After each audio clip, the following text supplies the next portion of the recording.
You want to learn how to turn a boring location like this and a bag full of lights into something like this.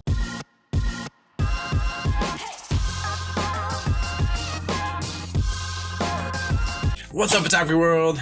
Josh Rogasso here from theshutterschool.com, and today I've got a little behind the scenes video for you where we are turning a very boring, tricky location into something kind of cool. So the idea here is sometimes you're at a location where there's not a lot to work with, and if you want something kind of cool, something with some impact, something creative, you're gonna have to make everything from scratch. Sometimes you have awesome backgrounds, sometimes you have awesome lighting at a venue, and it's pretty easy to just work with what you got. And other times you're gonna need to build stuff from scratch. So that's one of my favorite things to do. And so I'm gonna show you a quick behind the scenes on how I turned this scene, which as you can see isn't that much going on. I'll show you a little more scenery in a second. And then this was one of the end product shots. Okay, so we had this and 4 Magmod lights. We're actually going to create using 4 lights this into this. All right, so another kind of behind the scenes angle. As you can see, this venue is a very small, cramped little venue, and there's just not a lot of scenery. Everything's got like these old cabinets, some curtains, a tiny bit of wall, then some stairs, then these columns, and then a table, and then this wall. There's like not a lot of scenery, okay? So the best thing that this venue has is just this old brick. So we wanted to create a creative kind of night portrait, so we had to use this almost no space. So we decided to create something from scratch. So I noticed this arch was about the most interesting visual element. So if you're trying to build something from scratch, you want to see, is there any interesting visual geometry, visual elements that we can work with, and go from there. And so as you can see, we got the shape that would be a good frame for the couple, but the lighting, obviously, it's kind of boring. It's just light on dark, but it doesn't stand out. It's kind of too busy.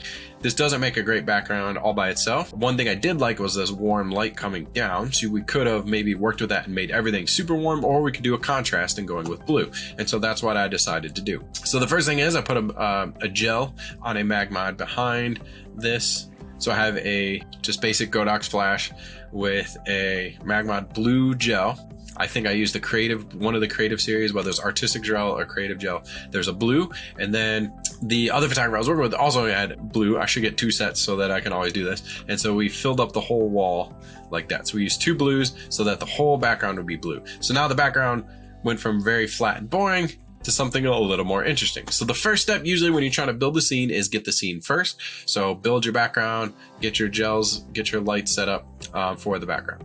Then we had to start building for the couple. So notice how the background is kind of dark. Another strategy maybe, now that I'm seeing this again, could be maybe we put the lights in front, then the arch would have lit up blue. But you can kind of just play around a little bit with manipulating behind a background and in front. So I was kind of going for the silhouetted blue rim light look where the wall was blue. Anyway, because we have this relatively darkish background and is illuminated, we want the couple to also be illuminated so they can stand out, right? And so the next little hack we did was we wanted to put a rim light behind them. So instead of putting a light stand, we just kind of put one flash with a grid in this little crevice here of that arch. So now this can shine on the couple. And as you can see, I put the couple between me and the arch. And so that that one centered flash would be the rim light. And then we had to light them in the front because I didn't want it to be a total silhouette. So as you can see here with Rochelle, so I was actually working this wedding with another awesome photographer in Atlanta. Her name is Rochelle, and she had me on as a second photographer, so I was helping her out. And so we built the scene together. We had this flash as the main light to light up the subject, and then Rochelle standing where we were going to stand for the shoot.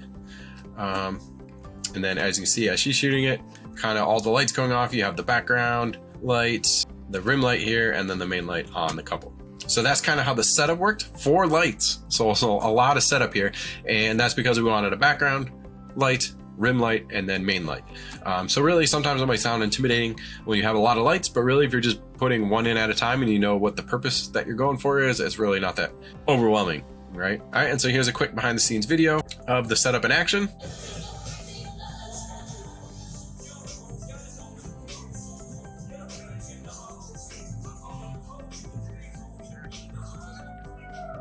All right, so here's the first shot right out of camera. So the first shot is always gonna be them posed so you can get the lighting dialed in and then maybe add some action.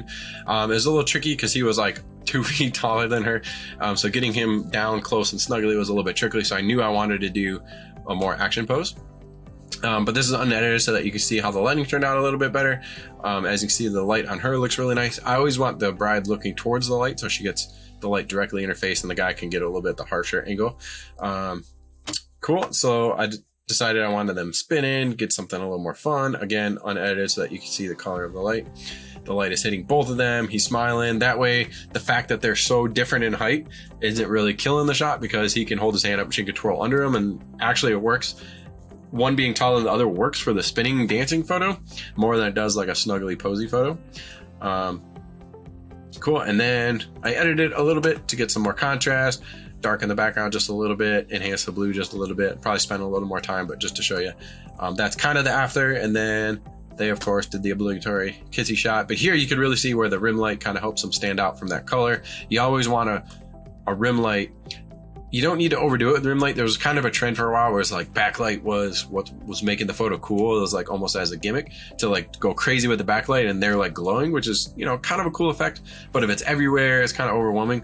But the advantage of that backlight is it helps them separate from the background. That little glow on their hair allows them to stand out from the background. Now, as you'll notice, if they have like stray, straggly hair, this is the end of the night, they're dancing and, you know, had a few drinks and stuff, so their hair's getting a little messy by the end of the night, so it's going to be a little less flattering when you have that rim light, I guess, to show off the flyaways. So what I would do in Photoshop is probably clean up these flyaways here so that it looks like a cleaner shot. So this is, again, just unedited. This might have the preset on it, just boosting the contrast.